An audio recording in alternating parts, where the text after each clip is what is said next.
Hey guys, welcome back to Tbsp Homestead. We are going to make today some quick sourdough Hawaiian rolls. Now, by quick, I mean this is going to be done beginning to end in about 2 hours. We are going to cheat, and I'm going to give you a little bit of a difference in what we're making today and what I'm going to put out in another video next week. So, now this one can be made with a sourdough starter, either discard or just excess of starter that's not particularly active or at peak. So what happened is I have my starter here, and I fed it last night thinking I was going to make the next recipe that I'm putting out next week for the same Hawaiian rolls, but in a different technique. I thought I was going to do that. Time got away from me and I wasn't able to. So we're going to do the quick version first, and then next week we're going to be putting out the second version of the sourdough Hawaiian rolls. Now, let me first off by explaining the difference in a quick sourdough and a regular long fermented sourdough. So a quick sourdough is just where you use some kind of starter that is not at its peak, that has maybe been in the refrigerator, you just have too much, you want to use some up. It's not active, it's not been fed in the last maybe 12 hours or so, sometimes even 24 hours. Like I said, this was fed last night, but it's already risen and fallen, so the yeast is kind of, you know, laying low. It's done got full, it's just kind of laying low and chilling out. It's not going to do anything bread wise. Really for rising, unless I feed it dough and let the dough ferment with the sourdough starter. That's a whole nother thing. So we're going to stick to the easy part. So I fed my sourdough starter last night. It's done eating, it's done went to bed, and it's ready for another feeding. But before I do that, I've got about a cup in here. Now, in order to feed a sourdough starter, you need to feed it at least as much as you have.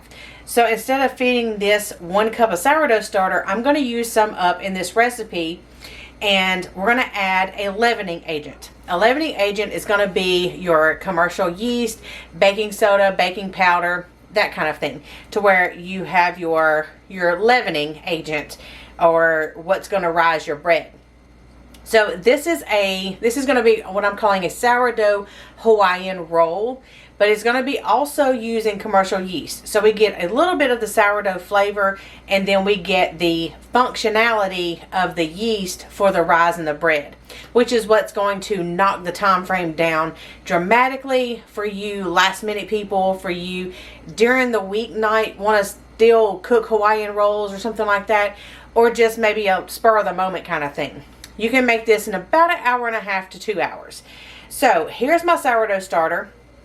And like I said, it's pretty hungry. I don't know if you guys can see that very well. It's got a bunch of bubbles in there. Bunch of bubbles. And it's little bitty bubbles. And it's kind of watery. So those are telltale signs that it's actually hungry. So in this recipe, like I said, we are going to use a 1/2 cup of the sourdough starter. Once I pull that out and use it, then I can go ahead and refeed my sourdough starter or put it back in the refrigerator for a few days until I get ready to make the next batch, which is coming out next week. So, what we are going to use for this recipe, first of all, we need milk, pineapple juice, a little bit of honey, and the yeast. So what we need to do is get our milk, pineapple juice, and honey warmed up just a little bit so we can activate that yeast. And then once it's warmed and active, then we can throw everything else together. We don't have to do stretch and folds. We don't have to do a whole lot. We're going to mix it, throw it over here on the KitchenAid. You can mix it with your hands or a dough whisk or whatever you want to do. Mix it all up, and then all we have to do is let it rise after that. So this is a really simple recipe. So we're going to get everything together and get it mixing. I'm going to use my glass measuring cup, and that way I'm able to put the milk and the pineapple juice in here, and then we can put it in the microwave to lightly warm it. You can also do it on the stove if you want. Just heat it until it just barely, before it starts steaming. You know, you don't want it very hot because you don't want to burn the yeast. I'm just going to better control it with my microwave. So we're going to use this and get our milk and pineapple juice measured out. So we need our milk, 1/2 cup of milk. And you can use any milk, it doesn't matter. I'm out of raw milk right now because my supplier has quit selling. Yay me! Okay, so now we need, let's see how much we get out of this. I'm going to say 1 cup of juice.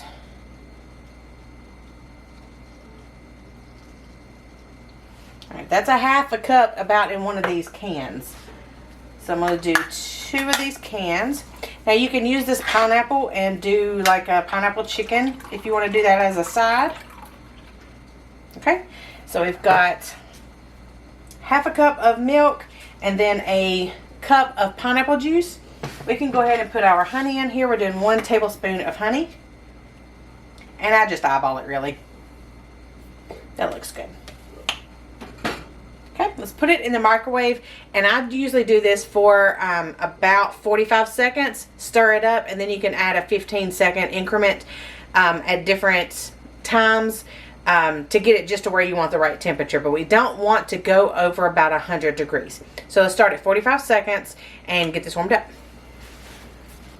Now you will see that the pineapple kind of separates the milk. It's just the acidity of the pineapple juice that breaks down the milk, kind of like when you make buttermilk or cheese or something like that. So you can heat them up separately if you would like to.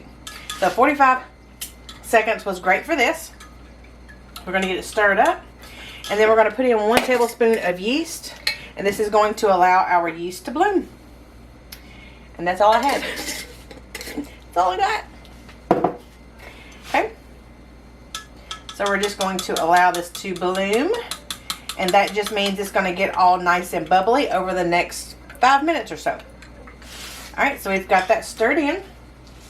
Now, in whatever bowl you want to use, I'm actually going to use my KitchenAid right here in the corner. I'm going to use the small bowl because I've noticed that with the big commercial, professional, it's a commercial KitchenAid, when you do a batch of like 12 to 18 rolls, it doesn't really like to mix it well in the big bowl. So I'm going to use the small bowl. And luckily enough, the attachments from my old professional KitchenAid, which I still have down here, the kids use, the attachments to it, which is the white original professional KitchenAid, like the $100 cheap one, all of those attachments fit the small bowl. So you don't have to go out and buy extra attachments. So we're going to use the dough hook for this. And then now we're just going to mix the rest of the ingredients together. Okay, so in our bowl that we're going to be mixing our ingredients in, we're going to start off with about 3 cups of flour. Now I say start off because it's summertime and it's humid and we never know what flour is going to do in the South. So we're just going to do 3 cups of flour to start off. We're going to do 1 teaspoon of salt.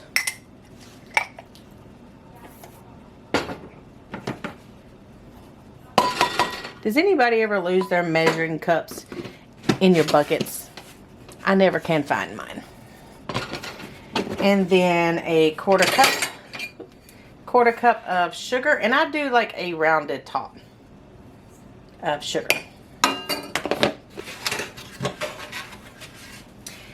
And then we've got 2 fresh eggs.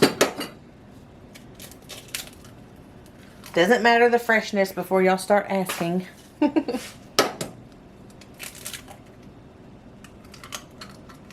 And then 4 tablespoons of some kind of fat. I'm just going to use plain butter, plain unsalted butter. 1, 2, 3, and 4. Just eyeballing it. 4 tablespoons is actually a quarter cup, so you can do a quarter cup of any kind of fat of your choosing. We're just going to use butter because that's what we like in this recipe. Now you can see the yeast here has bloomed, gotten frothy. See, it's kind of frothy, and it's not all quite dissolved, but it's going to see there, it's frothy. It's going to mix in with the flour, and it's still going to activate regardless. So now we are going to I personally like to pour my starter into the liquid, because if I pour the starter into the flour, it's going to get all clumpy and it's not evenly dispersed. So what I like to do is pour it into my liquid, and then when the liquid mixes in with the flour, then it's more evenly dispersed. So we're going to pour in a 1/2 cup of starter.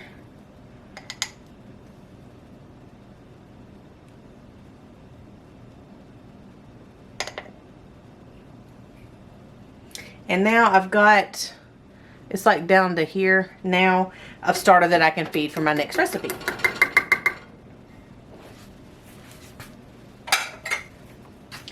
So then we're just going to mix this in and pour this liquid in. Now all we have to do is mix.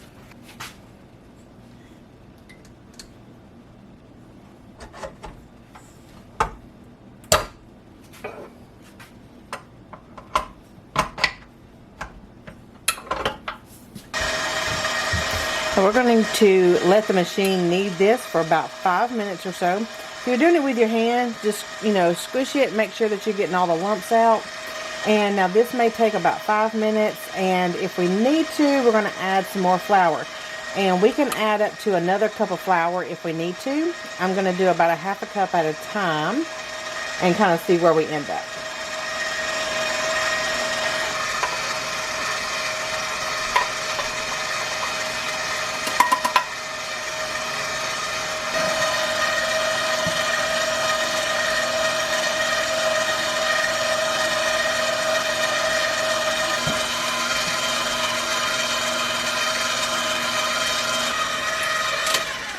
So I did go ahead and add the other 1 cup, so a total of 4 cups of flour in here.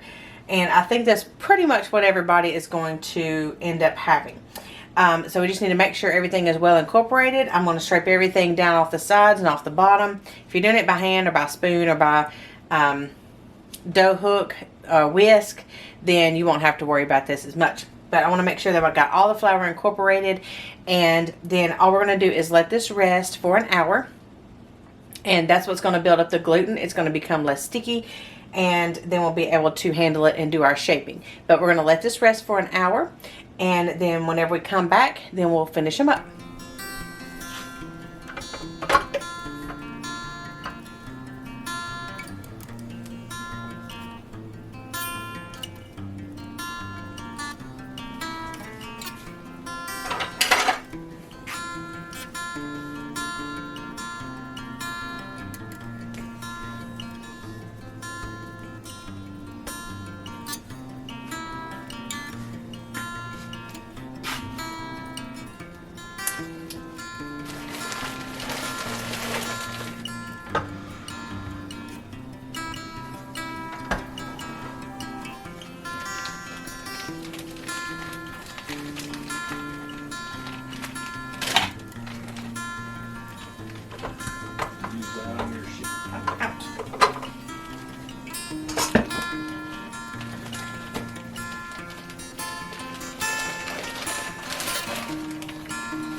Alright, so you just seen me punch down the dough.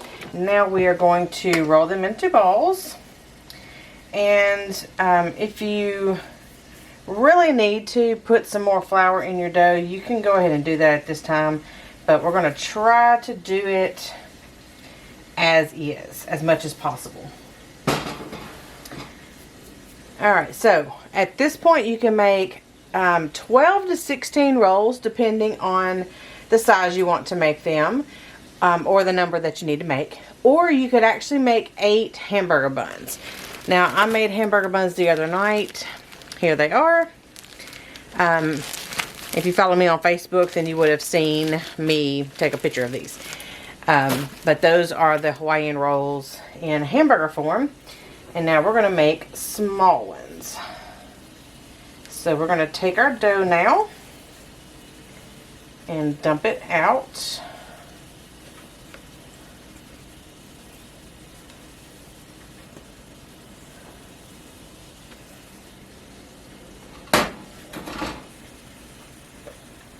Just going to put just a little bit on top, just to make it a little bit easier to handle, because it is super soft. So I'm going to go ahead and make, I'm going to go ahead and make 18 rolls. I'm going to do them in 9 by 9 inch pans and do a 3 by 3. I'll do them in this because we like to make up rolls and put them in the freezer, and these are the best way that we can get them out and use them. So we're going to divide this up.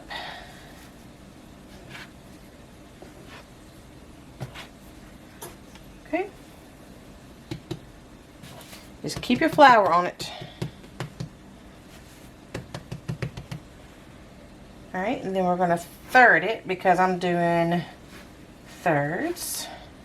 Doing 3 rows of 3. Alright. And then out of these, we will do 3. Okay. And you can flour these up. And then we're just going to roll them like other rolls. You want to bring the top around to the bottom and just kind of pinch the bottom underneath. So we're going to push and twist, and then that's going to make our cute little rolls.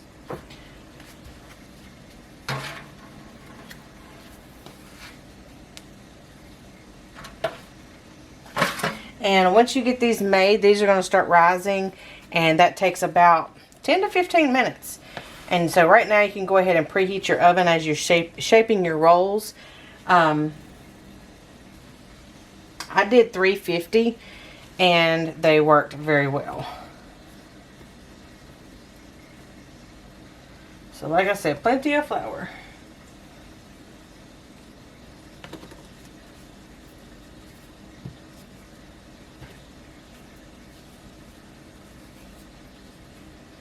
And I just take the top and kind of roll it down to the bottom, push up in the middle, and twist it around.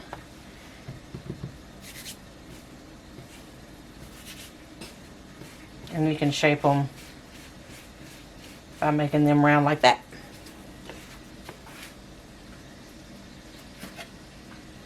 As these rise, these will absorb that extra flour that you're putting on them.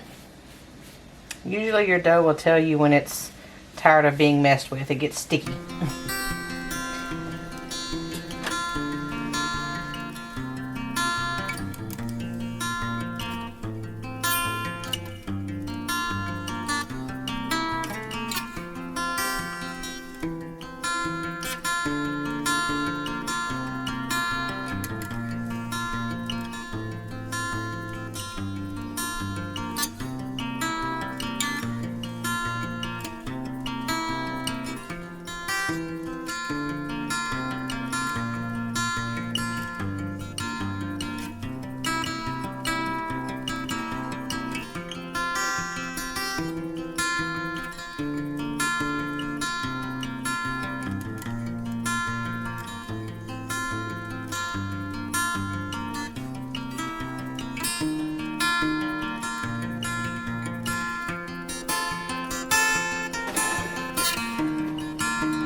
Okay guys, so there you have it. A 2 hour, yep, exactly 2 hour beginning to end Hawaiian sourdough rolls. There you go. Now, the next video I'm going to put out, if you're seeing this one first, I'm going to do one next week, and I'm going to have the full 8 hour, same day, total sourdough, no commercial yeast, Hawaiian rolls. Hope you guys enjoyed this recipe, and until next time, we will see you then. Bye!